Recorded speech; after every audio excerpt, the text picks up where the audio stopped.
패션업계에서 재미난 변화가 일어나고 있어요. 2023년 샤넬, 구찌 같은 유럽 럭셔리 브랜드들은 주춤한 반면 미국의 전통 브랜드들이 깜짝 실적을 보여줬거든요. 아, 맞다. 요즘 우리 회사 MG 직원들 사이에서도 폴로 셔츠랑 코치 가방이 유행이더라고요. 그것도 같은 맥락일까요? 얼마 전에 점심 먹으러 갔다가 다른 회사 직원분들도 다들 비슷비슷하게 입고 오셨더라고요. 월스트리트 저널도 이런 현상을 더 리턴 오브 아메리칸 클래식이라고 표현했어요. 특히 매출 성장이 놀랍습니다. 에버크롬비는 4분기 매출이 40%나 늘었고 주가는 271%나 상승했어요. 저희 팀 애들이 해외 직구로 에버크롬비 YPB 컬렉션을 많이 사더라고요. 처음에는 저도 에버크롬비 하면 로고 크고 향수 냄새 나는 옷만 떠올랐었는데 요즘 제품들 보니까 완전 달라졌더라고요. 저도 얼마 전에 친구 따라 같이 주문했었는데 생각보다 너무 예뻐요. 파이낸셜 타임즈의 분석에 의하면 이런 변화가 단순한 우연이 아니라고 해요. 코로나 이후 소비 트렌드가 완전히 바뀌고 있거든요. 과시적인 럭셔리보다는 진정성 있는 브랜드를 찾는 거죠. 그래서 코치도 요즘 잘 나가나 봐요. 지하철에서도 탑이백 들고 다니는 분들이 많이 보이더라고요. 코치의 모기업 테피스트리의 실적을 보면 정말 놀랍습니다. 아시아 시장에서만 50% 성장을 했고 한국에서는 합의 라인이 출시 첫 달 만에 전년 동기 대비 매출이 3배나 늘었대요. 맥킨지 보고서가 이런 현상을 잘 설명하고 있어요. MZ세대의 82%가 브랜드를 선택할 때 진정성과 헤리티지를 가장 중요하게 생각한대요. 비즈니스 오브 패션도 이런 현상을 헤리티지 럭셔리의 부활이라고 분석했고요. 그럼 이 브랜드들이 어떻게 이렇게 달라진 거예요? 저도 궁금했거든요. 랄프 로렌의 시작이 재밌는데 1967년 브롱스의 평범한 청년이었던 랄프 로렌이 넥타이로 시작되는 거 알고 있어요? 넥타이요? 폴로 셔츠로 시작한 줄 알았거든요. 요즘 우리 회사에서도 폴로 셔츠가 완전 트렌드던데. 아니요, 그게 되게 재미있는 스토리인데요. 당시 로렌은 브룩스 브라더스에서 판매 직원으로 일하면서 넥타이가 너무 촌스럽다고 생각했대요. 그래서 직접 넓은 넥타이를 디자인했어요. 판매 직원이 디자이너가 됐다고요? 어떻게 그런 일들을 냈을까요? 로렌이 자서전에서 재미있는 이야기를 했어요. 매일 수백 명의 손님을 응대하면서 깨달았죠. 사람들이 원하는 건 단순한 옷이 아니라 꿈이라는 걸요. 실제로 그는 퇴근 후에도 맨하튼의 부티크들을 돌아다니면서 트렌드를 연구했대요. 그래서 바로 성공했나요? 여기에서 더 재밌는 일화가 있어요. 블루밍데일즈 바이어가 넥타이 폭이 좁으면 받아주겠다라고 했는데 로렌이 거절을 했대요. 이건 내 디자인이고 비전이다 라고 하면서요. 당시 모든 사람들이 그를 만류했다고 합니다. 그럼 계약이 틀어졌겠네요. 지금이야 유명한 디자이너지만 그때는 무명이었을 텐데. 오히려 반대였어요. 블루밍데일즈가 로렌의 고집에 감동해서 특별 섹션을 내줬고 첫 해에만 50만 달러의 매출을 올렸대요. 특히 재미있는 건 할리우드 스타들이 이 넥타이를 사기 시작했다는 거예요. 로버트 레드포드가 단골이었대요. 그럼 폴로는 언제부터 시작한 거예요? 이것도 재미있는 얘기인데요. 넥타이의 성공 후 로렌이 왜 미국에서는 영국 신사복 같이 클래식한 스타일이 없을까라고 고민을 했대요. 그래서 1968년에 남성복 라인을 시작했는데 이게 지금의 폴로예요. 폴로라는 이름도 되게 재밌어요. 당시에는 마치 지금의 F1처럼 폴로가 특권층의 상징이었거든요. 그런데 브랜드 이름으로 쓴 특별한 이유가 있나요? 보통은 자기 이름을 내걸잖아요. 로렌이 포브스와의 인터뷰에서 말했는데요. 사실 저는 폴로 경기를 본 적이 없었어요. 하지만 그 이름에는 우아함과 전통, 특별한 라이프 스타일이 담겨 있었죠. 그래서 로고도 폴로 선수 모양인가 봐요. 요즘 마트에도 비슷한 로고 달린 옷들 많던데. 그게 또 재미있는 이야기예요. 이 로고 때문에 상표권 소송도 있었대요. 1984년 미국의 폴로 협회가 상표권 침해 소송을 걸었는데 로렌이 이겼대요. 오히려 이 소송 덕분에 브랜드 가치가 더 올라갔다고 하죠. 그럼 폴로 셔츠는 어떻게 시작된 거예요? 1972년 로렌은 혁신적인 시도를 합니다. 당시 폴로 셔츠는 브룩스 브라더스나 LL빈처럼 네이비, 화이트 정도만 있었는데 로렌이 24가지 컬러를 한꺼번에 출시한 거예요. 24가지나요? 지금이야 당연해 보이지만 그때는 파격이었겠네요. 우먼스 웨어스 데일리는 이를 컬러 혁명이라고 불렀어요. 특히 재미있는 건 각 매장마다 컬러별로 피라미드처럼 쌓아두게 한 거예요. 이게 지금 스파 브랜드의 진열 방식에 영향을 줬다고 합니다. 처음부터 대박 났나요? 인피니티 그룹의 당시 리포트를 보면 처음에는 보수적인 소비자들이 거부감을 느꼈대요. 하지만 월스트리트 은행가들이 이 컬러풀한 셔츠를 주말 의상으로 입기 시작하면서 트렌드가 됐고 6개월 만에 100만 장이 팔렸대요. 특히 1977년 영화 애니홀에서 다니앤 키튼이 남성용 폴로 셔츠를 입고 나온 게 터닝 포인트였어요. 여성들도 폴로 셔츠를 사기 시작했거든요. 이때부터 젠더리스 아이템이 된 거죠. 랄프 로렌이 2023년 말부터 다시 주목받기 시작한 건 옥스포드 유니버시티 컬렉션 때문이에요. 그 옥스퍼드 셔츠 말씀하시는 거죠? 저희 친구들 전부 다 하나씩 있더라고요. 근데 그게 왜 이렇게 인기가 많은 거예요? 비즈니스 오브 패션 보고서에 따르면 2024년 SS 시즌의 오버핏 사이즈 옥스퍼드 셔츠가 MZ세대 사이에서 데이트를 쳤어요. 특히 폴로 유니버시티 패치가 달린 제품은 출시 일주일 만에 완판되기도 했죠. 가격대가 165달러로 다른 럭셔리 브랜드의 절반 수준이었던 것도 한몫했고요. 저도 SNS에서 많이 봤어요. 심지어 중고 거래가가 더 비싸던데? GQ 매거진의 분석이 재미있는데요. 사이즈별 판매 비율을 보면 라지 사이즈가 42%로 가장 많았대요. 일부러 오버핏으로 구매하는 거죠.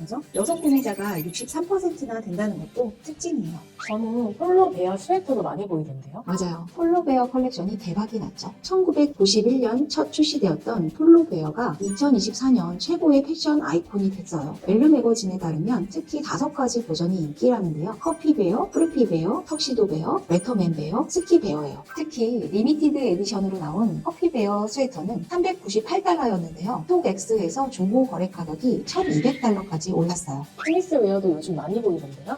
US 오픈 테니스 대회에서 공식 후원하면서 더 탄력을 받았죠. 보그지는 이걸 테니스 코어 트렌드라고 불렀는데요. 특히 플리츠 스커트가 대히트를 쳤어요. 알렉사 청, 헤일리 비버 같은 셀럽들이 데일리 룩으로 즐겨 입으면서 더 유명해졌죠. 실제 매출 데이터를 보면 더 놀라워요. NPD 그룹 자료에 따르면 2024년 1분기 매출이 전년 대비 45% 성장을 했고 특히 18에서 24세 소비자층이 85% 성장을 했대요. SNS에서도 정말 자주 보이더라고요. 맞아요. 인스타그램에서 폴로 라이프로렌 관련 해시태그가 5천만 개를 넘었고요. 틱톡에서 폴로베어 챌린지 영상이 4억 뷰를 기록했대요. 맥킨지 분석에 따르면 이런 클래식의 부활은 단순한 트렌드가 아니라 가치 소비의 흐름이래요. Z세대의 76%가 오래 입을 수 있는 클래식한 디자인을 선호한다고 대답했죠. 앞으로가 더 기대되는 게 다음 시즌에는 AI 디자이너와 협업한 커스텀 폴로베어 프로그램을 시작한대요. 고객이 직접 베어의 의상을 디자인할 수 있게 된다고 합니다.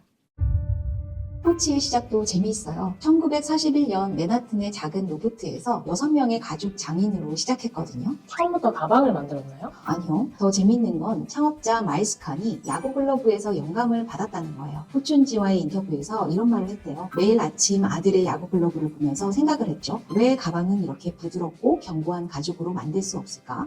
야구 글러브요? 어떤 연관이 있는 거예요? WWD 아카이브를 보면 칸이 야구 글러브의 특징인 사용할수록 멋있어지는 가죽에 주목했대요. 2년간의 연구 끝에 글로브 텐드 레더라는 공법을 개발했고 이게 지금의 코치의 시그니처가 됐죠. 그럼 처음부터 잘 됐나요? 처음에는 의외로 힘들었대요. 칸의 회고록에 따르면 1945년까지 월 매출이 고작 3,400달러였다고 합니다. 당시 맨하튼의 임대료도 겨우 내는 그런 수준이었어요. 그럼 어떻게 성공하게 된 거예요? 터닝 포인트가 있었죠. 1946년 한 야구 선수가 자신의 글로브를 들고 와서 이런 느낌의 가방을 만들어달라고 주문한 게 시작이었어요. 비즈니스 오브 패션의 역사기획 기사를 보면 이 첫 번째 가방이 지금 코치 아카이브에 보관되어 있대요. 아, 그래서 지금도 가죽이 특별한 거군요. 맞아요. 특히 1961년에는 모니 캐신이라는 디자이너를 영입하면서 혁신적인 변화가 시작됩니다. 캐신은 당시로서는 파격적인 캐신 캐리라는 시스템을 도입했어요. 지퍼와 포켓 그리고 탈부착 가능한 스트랩까지. 특히 재미있는 건 캐신이 도입한 턴락 잠금 장치예요. 뉴욕타임즈 인터뷰에 따르면 이건 캐시디의 자동차 컨버터블 지붕 잠금 장치에서 영감을 받았다고 합니다. 캐신이 왜 자동차는 이렇게 우아하게 여닫을 수 있는데 가방은 안 되지? 라고 생각했다는 거죠. 이런 혁신 덕분에 1980년대까지는 코치는 뉴욕의 가죽 닥터로 불렸어요. 당시 코치 매장에서는 수리 서비스가 필수였다는 거예요. 평생 쓸 수 있는 가방이라는 신념 때문이었죠. 윌로우 토드백 라인도 주목할 만해요. 워킹맘들을 위해 특별히 디자인됐다는데 NPD 그룹 데이터를 보면 25에서 35세 직장 여성들이 주 구매층이라고 합니다. 특히 노트북 수납이 가능한 실용성 때문에 인기가 아주 높죠. 맞아요. 저희 이사님도 윌로우 사고 나서 노트북 가방 따로 안 들고 다니시더라고요. 근데 이런 실용성도 중요하지만 디자인도 예뻐서 더 인기가 있는 것 같아요. 비즈니스 오브 패션에 따르면 코치가 2024년 들어서 럭셔리 브랜드 중에 MZ세대의 선호도 1위를 기록했대요. 특히 실용성과 감성의 균형이 높은 평가를 받았죠. 디지털도 중요하지만 전 매장에서 가죽 수선하는 걸 직접 보는 게 제일 인상적이었어요. 명품 브랜드 매장 치고는 되게 친근한 느낌일까요? 월스트리트 저널의 분석이 그 점을 잘 짚었는데요. 새로운 럭셔리는 접근성과 진정성의 균형이래요. 실제로 코치 매장 방문객의 체류 시간이 평균 43분으로 다른 럭셔리 브랜드 평균인 25분보다 훨씬 길다고 합니다. 이런 변화들이 실제 매출로 이어졌는데요. 코치의 2024년 1분기 실적을 보면 정말 놀랍습니다. 구체적으로 얼마나 성장했나요? 매장에 사람이 많은 건 알겠는데 실제로도 잘 팔리나요? 타피스트리의 실적 보고서를 보면 전체 매출이 전년 대비 48% 증가했어요. 특히 아시아 시장에서는 55% 성장을 기록했죠. 더 놀라운 건 디지털 채널의 성과예요. 온라인 매출이 처음으로 전체의 50%를 넘어섰습니다. 온라인으로 명품을 사요? 전 아직도 매장에서 직접 보고 사는 게 좋더라고요. 친구들은 온라인으로도 많이 산다는데 가품 걱정은 없나요? 맥킨지 리포트에 따르면 MZ세대의 73%가 공식 온라인몰에서의 명품 구입을 신뢰한다고 합니다. 흥미로운 건 고객층의 변화예요. 로이터 분석을 보면 2024년 신규 고객의 평균 연령이 27세래요. 2019년만 해도 평균 연령이 42세였거든요.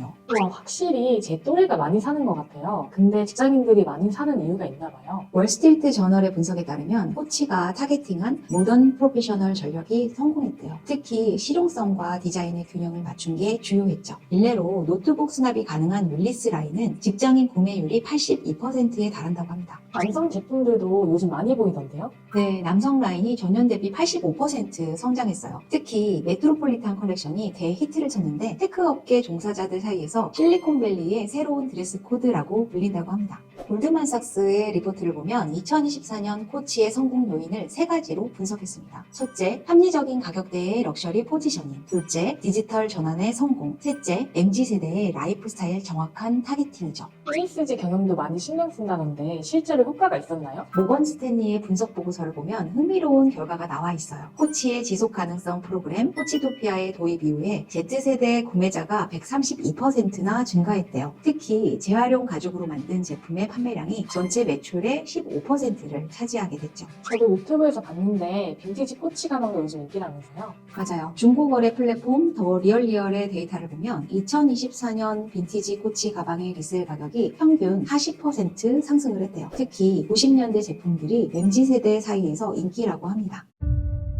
새 브랜드 중에 가장 극적인 변신을 보여준 건 에버크럼비 & 피치예요. 1892년에 시작한 이 브랜드가 어떻게 시작됐는지 아세요? 처음부터 지금처럼 옷 브랜드였나요? 저도 궁금했거든요. 얼마 전에 친구들이랑 해외 직구로 주문했는데 옷이 너무 달라져 있더라고요. 로고도 작아지고 디자인도 심플해지고 특히 니트가 되게 좋았는데 SNS 사이에서도 후기가 엄청 좋더라고요. 전혀 달랐어요. 포춘지의 역사 특집 기사를 보면 처음엔 고급 아웃도어 용품점이었대요. 어니스트 헤밍웨이, 테디 루즈벨트 대통령의 단골이었죠. 실제로 1903년 루즈벨트 대통령은 아프리카 사파리를 떠날 때 모든 장비를 에버크럼비에서 구매했다고 합니다. 엄청 고급스러운 브랜드였네요. 우리나라에서는 매장이 없어서 해외 나갈 때만 봤는데 예전에는 매장 분위기도 되게 달랐잖아요. 친구랑 일본 여행 갔을 때 보니까 매장 분위기가 완전히 바뀌어져 있더라고요. 밝아지고 향수 냄새도 안 나고 직원분들도 친절하고요. 1988년 리미티드 브랜드가 인수하면서 큰 변화가 있었습니다. 월스트리트 저널에 따르면 특히 90년대 마이크 제프리스 CEO 시절에는 섹시한 이미지로 완전히 변신했었죠. 매장 앞에 근육질의 모델들을 세워두고 강한 향수를 뿜던 그 시절 기억나시나요? 아, 맞아요. 대학생 때 외국 여행 가면 매장 앞에서 모델들이랑 사진 찍는 게 유행이었잖아요. 친구들이랑 한참 웃으면서 찍었던 기억이 나요. 근데 요즘은 그런 마케팅이 전혀 안 하더라고요. 오히려 다양한 체형의 모델들이 나오고 광고도 자연스러워졌어요. 2014년이 터닝 포인트였어요. 제프리스가 물러나고 프랭 호로위츠 CEO가 부임하면서 브랜드 정체성을 완전히 바꿨죠. 비즈니스 오브 패션의 분석에 따르면 과거의 차별적인 마케팅을 공개적으로 사과하고 포용성을 강조하는 에브리원 빌롱스 캠페인으로 전환한 게 성공의 시작이었대요. 2023년 에버크럼비가 보여준 변신이 정말 놀라웠어요. 특히 YPB 컬렉션으로 대성공을 거뒀죠. YPB가 뭔가요? 아, 제가 산 니트가 그 라인이었던 것 같은데 품절돼서 겨우 구했거든요. YPB는 애슬레저와 오피스웨어의 경계를 허문 새로운 카테고리예요. 에버크럼비의 첫 프리미엄 라인인데 90s 울트라 미니 드레스가 틱톡에서 폭발적인 인기를 끌었어요. 에버크럼비 하울 영상이 50억 뷰를 기록했죠. 제 친구들도 다 해외 직구로 사더라고요. 근데 가격이 좀 있는데도 잘 팔리나 봐요. YPB 라인의 평균 가격대가 기본 제품보다 30%나 높았는데도 출시 한 달 만에 50%가 완판됐대요. 진짜 입어보니까 품질이 달라요. 근데 어떻게 이런 변화를 시도한 거예요? 포브스 인터뷰를 보면 재미있는 이야기가 나오는데요. 2년 동안 10,000명의 고객 피드백을 받았대요. 그래서 요즘 SNS 광고도 다양한 체형의 모델들이 나오나 봐요. 전에는 마른 모델들만 나왔었잖아요. 맞아요. WWD 보도에 따르면 리얼 라이프 스타일링 전략이 특히 성공적이었어요. 인플루언서 대신에 실제 고객들의 스타일링을 메인 콘텐츠로 활용했죠. 어텐티컬리 AF 캠페인은 3개월 만에 100만 개의 UGC를 만들어냈다고 합니다. 사이즈도 많이 늘었다던데 실제로 그런가요? 에버크롬비가 2X 스몰부터 2X 라지까지 사이즈를 확대하면서 신규 고객이 45% 증가했대요. 반품률도 45% 감소했고요. 이런 변화들이 실제 매출로 이어졌는데요. 2023년 4분기부터 2024년 1분기까지 실적을 보면 정말 놀랍습니다. 전 친구 추천으로 처음 샀는데 주변에서 다들 좋다고 하더라고요. 실제로 얼마나 잘 팔렸대요? 전체 매출이 전년 대비 40% 증가했어요. 특히 여성복 부분에서는 무려 60%의 성장을 기록했죠. 주가도 1년 만에 271% 상승했고요. 더 흥미로운 건 고객층의 변화예요. MPD 그룹의 분석을 보면 2019년에는 주 고객층이 14에서 18세였는데요. 지금은 25세에서 35세가 전체 매출의 65%를 차지한다고 합니다. 그래서 옷이 많이 달라졌나 봐요. 요즘 직장인들도 많이 입던데. 맞아요. 월스트리트 저널의 분석에 따르면 특히 YPB 크롭 블레이저가 대표적인 히트 아이템이에요. 일주일에 평균 5만 장씩 팔린다고 하네요. 아시아 시장에서는 출시 한 달 만에 100만 장이 완판됐대요. 저도 블레이저 하나 있는데 회사에 입고 가면 다들 어디 거냐고 물어보더라고요. 근데 국내 배송이 안 돼서 조금 아쉬워요. 해외 직구 수요가 폭증하면서 글로벌 배송 시스템도 전면 개편했다고 합니다. 특히 아시아 지역의 물류센터를 확충해서 배송 시간을 절반으로 줄였습니다. 디지털 마케팅도 많이 하던데 효과가 있었나 봐요. 딜로이트의 디지털 리테일 리포트를 보면 현재 에버크롬비 매출의 55%가 디지털 채널에서 발생한다고 합니다. 특히 모바일 앱을 통한 구매가 급증했는데요. 앱 사용자의 평균 구매액이 일반 고객보다 2.5배가 높다고 합니다. 오프라인도 변화가 컸는데요. 블룸버그 보도에 따르면 체험형 매장으로 전환 후에 매장 체류 시간이 평균 35분에서 55분으로 늘어났고요. 객단가도 45% 상승했다고 합니다. 이 세 브랜드의 성공에는 공통적인 요소들이 있어요. 흥미롭게도 모두 비슷한 시기에 비슷한 전략으로 성공을 거뒀죠. 어떤 공통점들이 있나요? 확실히 셋 다 요즘 우리 회사에서 많이 보이긴 해요. 특히 MZ 직원들이 좋아하더라고요. 맥킨지의 패션 리포트에서 세 가지 핵심 요인을 분석했어요. 첫째, 헤리티지의 현대화입니다. 라이프로렌은 프레피 스타일을, 코치는 가죽 공예를, 에버크롬비는 90년대 감성을 현대적으로 재해석했죠. 특히 각 브랜드의 아카이브 제품이 2024년 매출의 40% 이상을 차지했다는 게 아주 놀랍습니다. 근데 단순히 옛날 거 다시 내놓은 게 아닌 것 같아요. 뭔가 더 있지 않아요? 두 번째는 디지털 전환이에요. 세 브랜드 모두 피지털 전략을 성공적으로 구현했습니다. 피지털이요? 처음 들어보는 단어인데 저희 팀에서는 오히려 오프라인 매장 체험을 더 중요하게 생각하거든요. 얼마 전에 코치 매장 갔다가 가죽 케어 서비스를 받았거든요. 그게 바로 피지털의 좋은 예시예요. 물리적 경험과 디지털 경험을 결합한 거예요. 예를 들어서 랄프로렌의 RL 리셉션 앱은 매장 방문 고객의 선호도를 AI로 분석해서 맞춤형 제품을 추천하는데요. 이 서비스를 이용한 고객의 구매 전환율이 일반 고객보다 3배나 높았대요.